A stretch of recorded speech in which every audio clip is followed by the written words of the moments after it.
An immigrant who can't speak English properly and thereby feels underconfident in Dubai. A woman battered at home who tries to find life for herself in Bombay. A young Bengali revolutionary tasked with killing an informer. All these stories in just 5 minutes or more. Prataya, why do you tell such complex stories in 5 to 10 minutes? I think the most obvious answer would be that it's easier because it takes less funds. Less funds. Funds. Okay. But definitely I have, jokes apart, I have a panache for smaller stories. When I grew up with 18th century short stories like Guy de Maupassant and people like that. Even Indian writers like Rabindranath, etc. Some great short stories when it started being made. And short stories really appealed to me. And when I started getting into filmmaking and being a writer-director, that something came naturally to me because that's something that I was reading while growing up, like more than novels.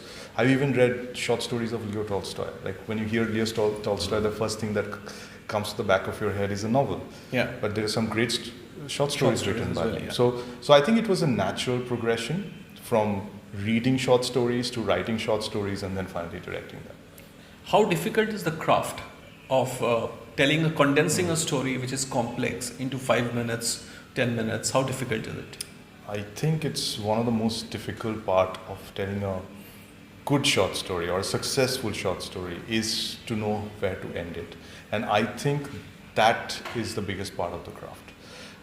Because, when in a short story, you have to be absolutely certain as what should be going in the frame and what shouldn't be.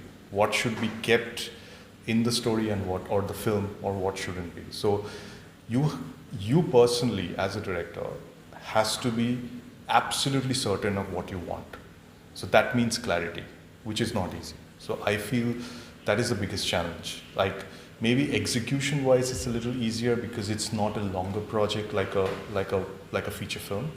But having said that, as an artist to come to that thought that you know what, I exactly want this and not something else, I feel that is where the biggest struggle is.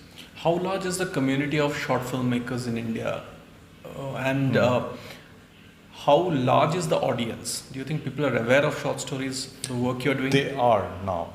So when I started off 4.5 years back, it was definitely difficult because many of the respondents, when I used to come and tell them that I made a short film, would be like, okay, fine, he must have a job on the side and then he's doing this over a weekend. Like you are this weekend filmmakers who have a little bit of money, saved a little bit of money, got a new DSLR camera and shooting. I mean, that's the kind of attitude or perspective that people had.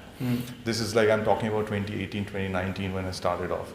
But things have completely changed. Like if you see the entire international circuit, Indian films are getting widespread recognition. We have Elephant Whisperers winning an Oscar last year, which was actually a short documentary.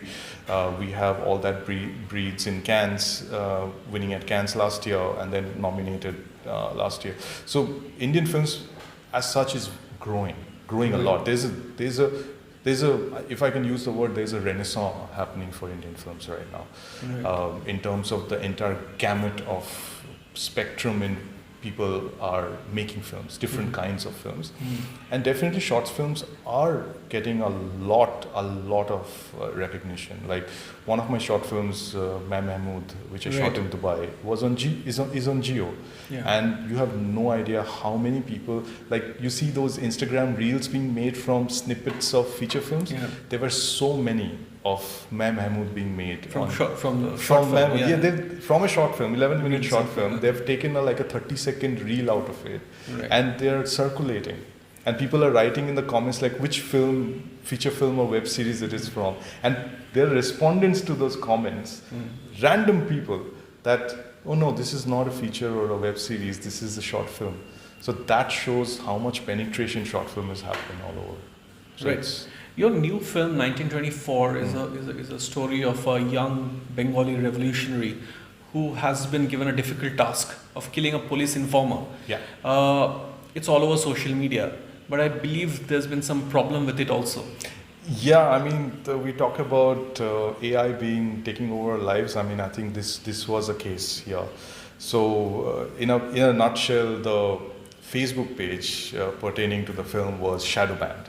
Okay. Like, we put out a post which had nothing to do with anything political. This is a film that is set 100 years back, but the film also talks about traumas that children face during conflict times. Right. And it's one of the subtexts of the movie. It's not even the main theme of the movie. And what happened is the caption had I've written it in the caption that this film talks about traumas on children, and within a minute the entire Facebook page was brought down. And I appealed to the ban. They reinstated my personal profile, Facebook profile, but it's been more than 500 hours. I still don't have access to the Facebook page. So it's a case of AI algorithms thinking that it's something to do with current affairs rather than 100 years back. So it was shadow banned. Right. So what next? What projects are coming up next for you? So right now, I have written a web series that we are talking to some OTTs that we're getting some good heads up from them. Okay. So mostly so something. This is a full-fledged OTT. It's a full. So probably 1924 will be one of my last shots in the fiction realm. Okay. Because now I'm moving to feature, which is again a natural progression because I've been doing shots for the last 4 years, and I'm quite satiated with what I've done, satisfied. I feel there is a lot of good talks happening on the web series, which we talks about. Each episode is on the different stages of breakup. It's a very contemporary web series based in Bangalore, and I've also written a feature which set in 1994 Calcutta. Okay. So we're talking to a few OTTs on that. So let's see where it goes. Hopefully something will come to the floor on November, December, end of this year. Right. All the best, Prataya. Thank you for speaking. Thank you.